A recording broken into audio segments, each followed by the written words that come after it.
we recognized the experience of VR in our world. We recognized that people could get something that they normally wouldn't get from a product that was fairly new to everybody.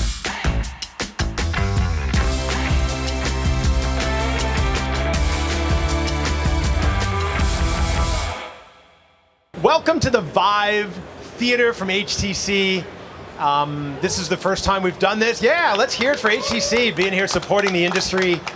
I want to thank them for everything that they've done to support the location-based entertainment industry over the years. And I'm so glad to see them here, kind of showcasing their partners and just talking about innovation and where this thing's going. And speaking of innovation, our first guest today is Todd Mansell. Todd is the Chief Operating Officer? VP. Not yet? Yeah. I just gave him I don't know about the raise. I gave you a promotion. It's just more responsibility. Sure. The VP of Operations for Cinergy Entertainment, which is one of the large. So tell us about Cinergy Entertainment. What are you? Yeah, so Cinergy Entertainment was a blending of cinema and FECs. We've been around for about 15 years, and we really started the process of basically was taking a main event entertainment and a Cinemark theater, putting them together, and being able to ride the waves of the movies, right? Movies go up and down. When there's a big tentpole movie, everybody's there, and then you go through periods when nobody's there. So adding the family entertainment center component to that has allowed us to ride the wave and be able to be profitable in times when Hollywood decided not to give us product or to put out product that sucked, basically.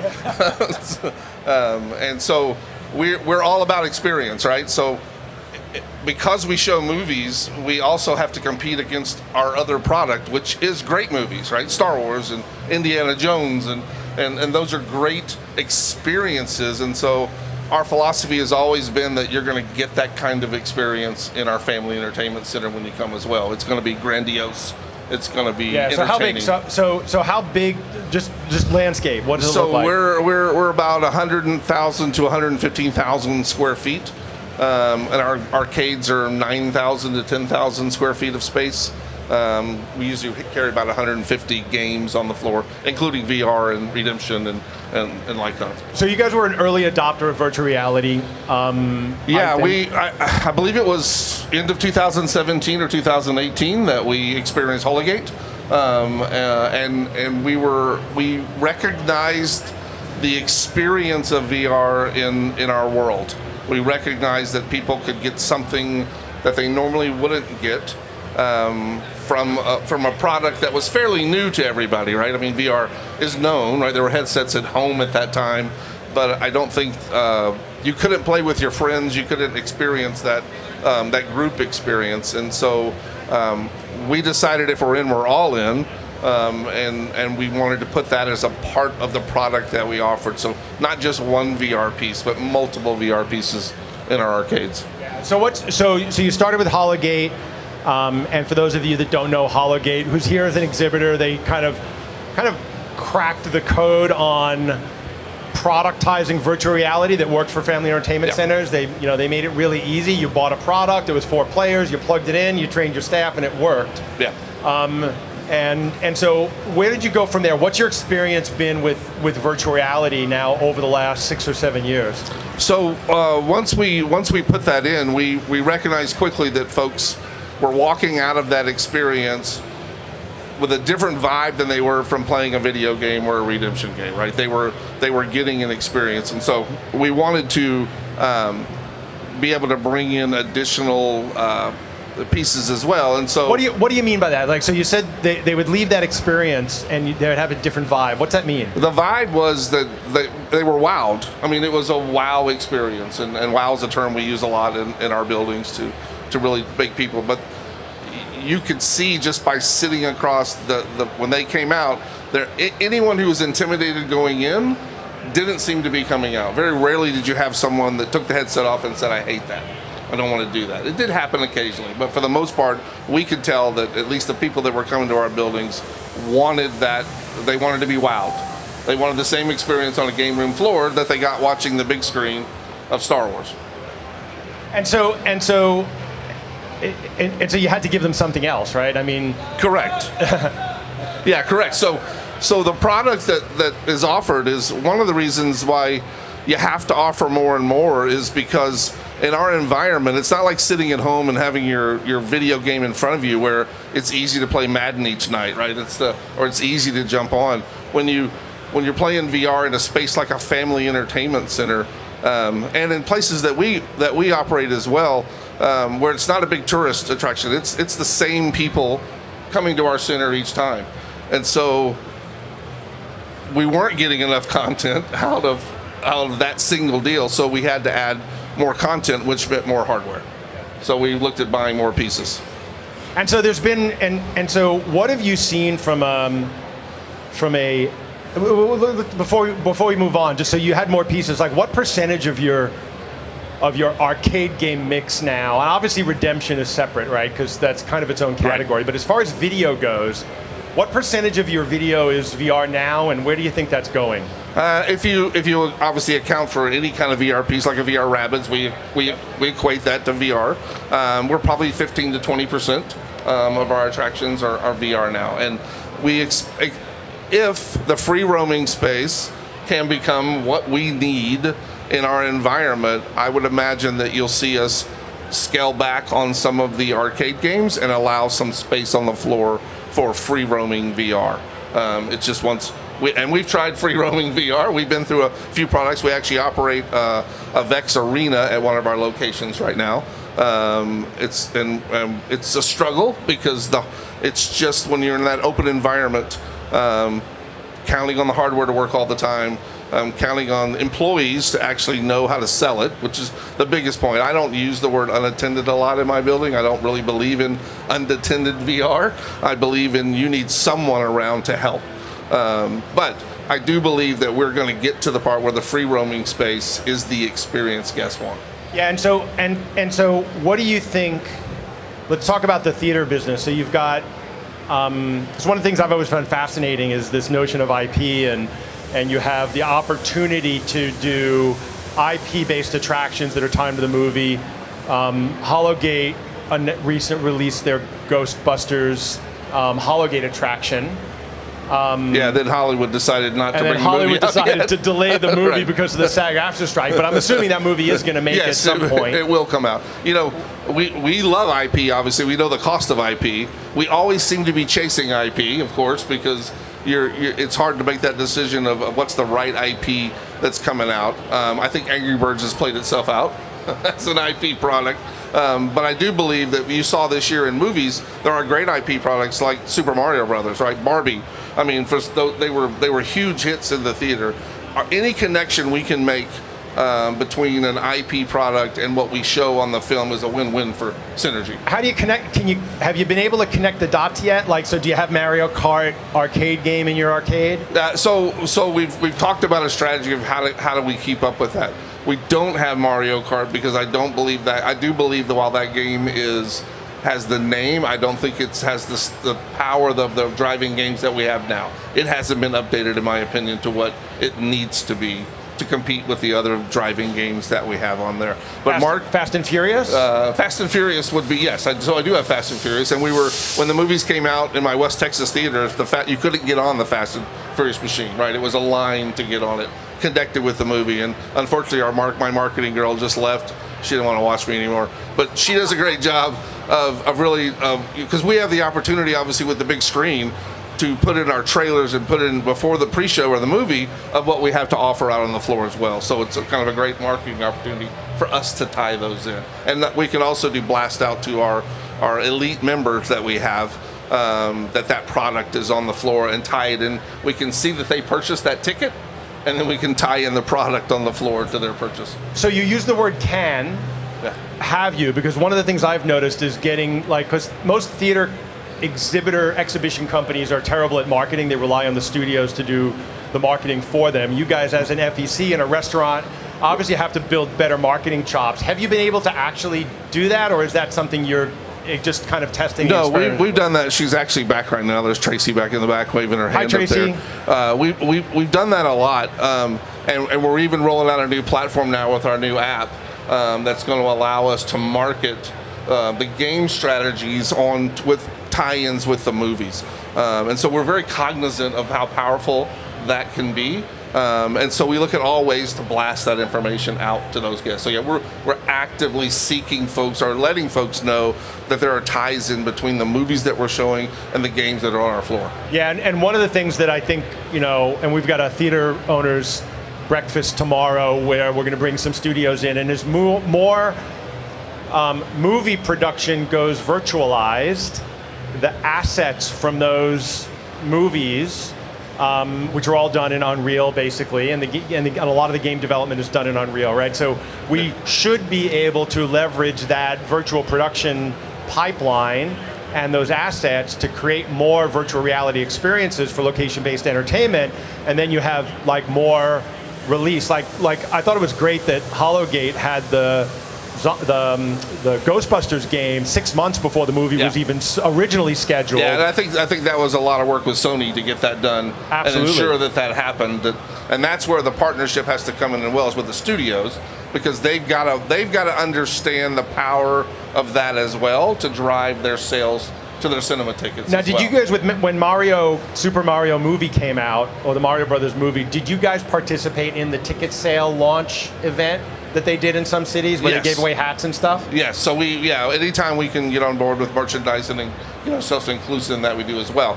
Now, while we didn't carry the Mario driving game, we did do a feature all of that week on any driving game. We just tied driving games into the Mario product. And so I think there's a big opportunity there for the VR community to kind of get in this production pipeline and even bring out the experiences before the movie, right? Because people want events, they want to be tied into those universes, and they want more experiences with their, with the environments and the characters that they really love. Yeah, and even when free roaming, if to tie free roaming into cinema, people are going to want to be in spaces they're familiar with, if that makes sense, right? When you may want to be on the yellow brick road in Oz in your free roaming world, rather than being in a place that you're not familiar with. It just ties you into that. What about I was just thinking about Maverick. That was another, Top Gun Maverick was like the first kind of post-pandemic blockbuster, I think. Yeah. And I'm thinking, it would have been great to have a VR simulator where you're in there flying, but there's a capacity constraint issue with virtual reality. And how do you think about that? Even with free roam, if we had Jumanji laser tag where you could put 24 people in a free roam experience, like what's the capacity have to be for you guys to really leverage that audience at the scale that you have? How many people do you have come out to a big movie event when it opens on an opening weekend? On opening Saturday, it'd be 5,000 to 6,000 people alone on that day. Yeah. So the capacity is huge, and it's why we have to offer, because there's not large capacity VR out there. There's that we have to offer more and more products for people to be able to do it. I mean, to put it onto a laser tag scale almost would be where we need to be for capacity.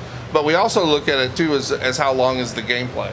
So if you're into a 7 or 8 minute experience, you're okay. If you get into a 10, 15 to a 20 minute experience, the throughput is not enough to keep people interested to stay in line. Do you think there's an opportunity for like almost micro walkthrough experiences? Because I've been thinking about haunted houses and how you can walk through a haunted house, and if somebody's coming there because of the movie and they want a little extended experience, universe experience, what's too short? Would a 3-minute walkthrough experience be too short for somebody? Would 5 minutes? Like, what do you think that? Yeah, number probably looks not, like? Because we actually operate mini escape. I have large escape rooms as well, but we have 5-minute escape room experiences, and there's always a line for that, and people want to pay $5 for 5 minutes.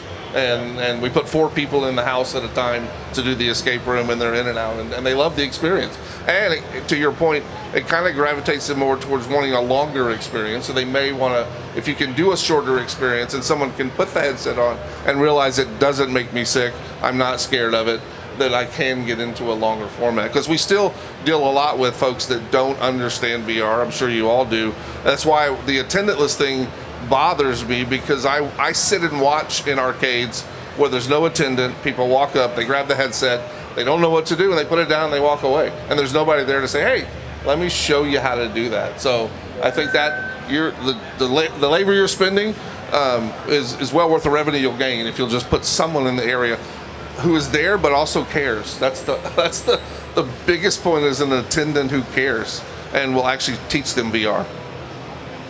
Yeah, attendant who cares. I think I got them. You got to train them. You got to get culture in your company, but they're there if you do it the right way. Yeah, and you have to pay them too. Sure. Oh, sure. Yeah, you got to pay them. So what would you like to see from VR? Like, and I'm just talking really generally the ecosystem. There's developers, there's manufacturers, there's what's missing? Two things, and I'm gonna say the first thing that is everybody's issue is the hardware, right? It's the durability of the hardware and having a singular hardware. So Vive trying to be the premier hardware provider would make it much easier for operators if we could all use that same system and be able to do that. Look, I've got a system right now that I have the person who made it telling me how to buy my own 3D printer to get parts. That's how hard it is to get parts. They want me to print them. So I'm not real happy about that, right? I mean, I'm like, I didn't get in this business to print parts. I want parts. You make the damn parts, and I'll buy them from you. So the hardware and the durability is the biggest issue, because it also goes back to attendantless. If it's attendantless, it will get broken. I don't care who. People do not care about the equipment. They will break it. At least someone there will help them. My team is here, so they're waving at me. But the other thing is content. It's all about content, and it's all about content that allows you to continue to care about the game, not one and done.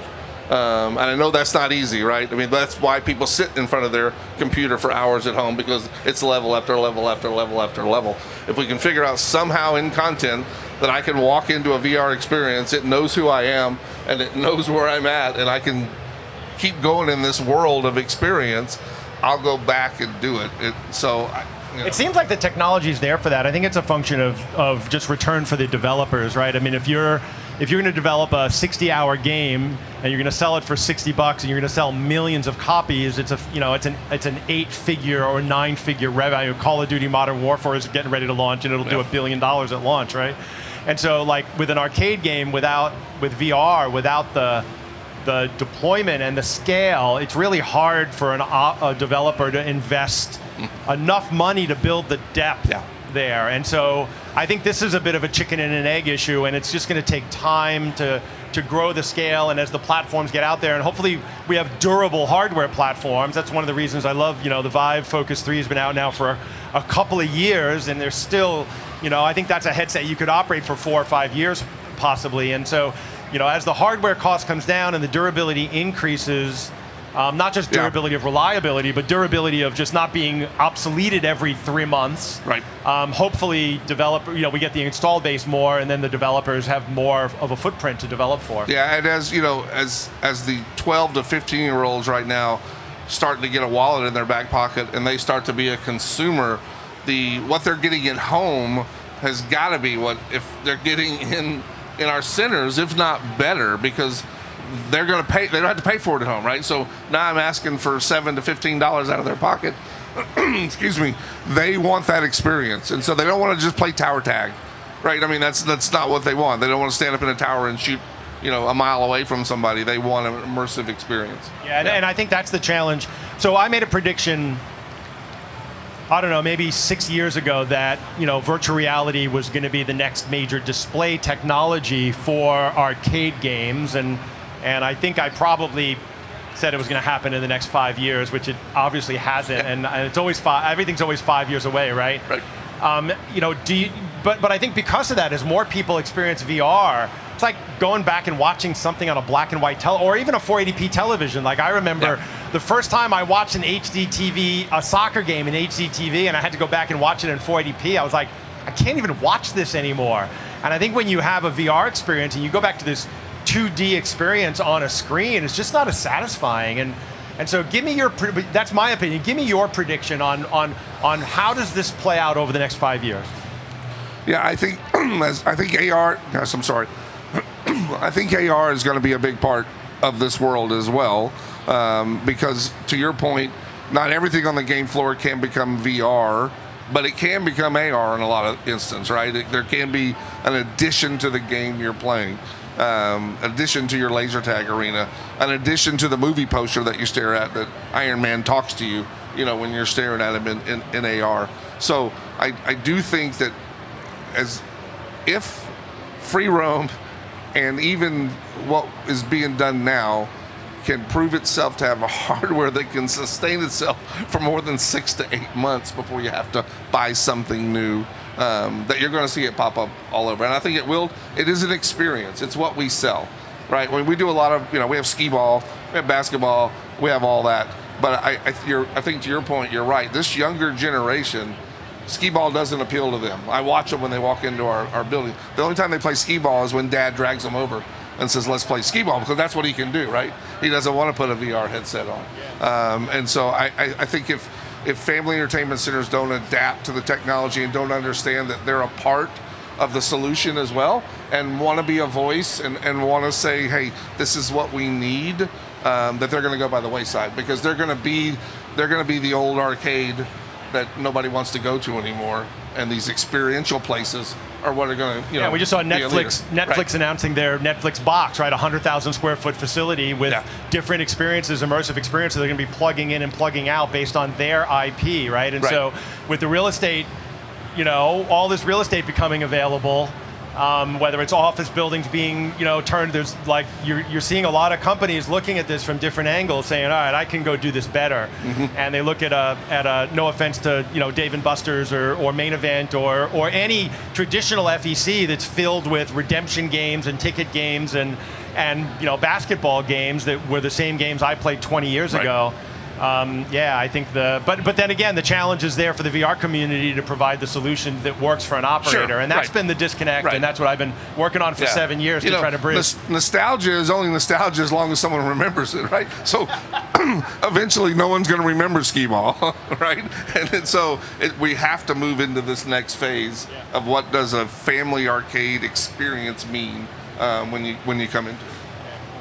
Todd, thanks for taking a little bit of time of what I know is a really busy IAPA show for you, and sharing some of your wisdom and insights and introductions. Certainly. Thank you. Anytime. You bet.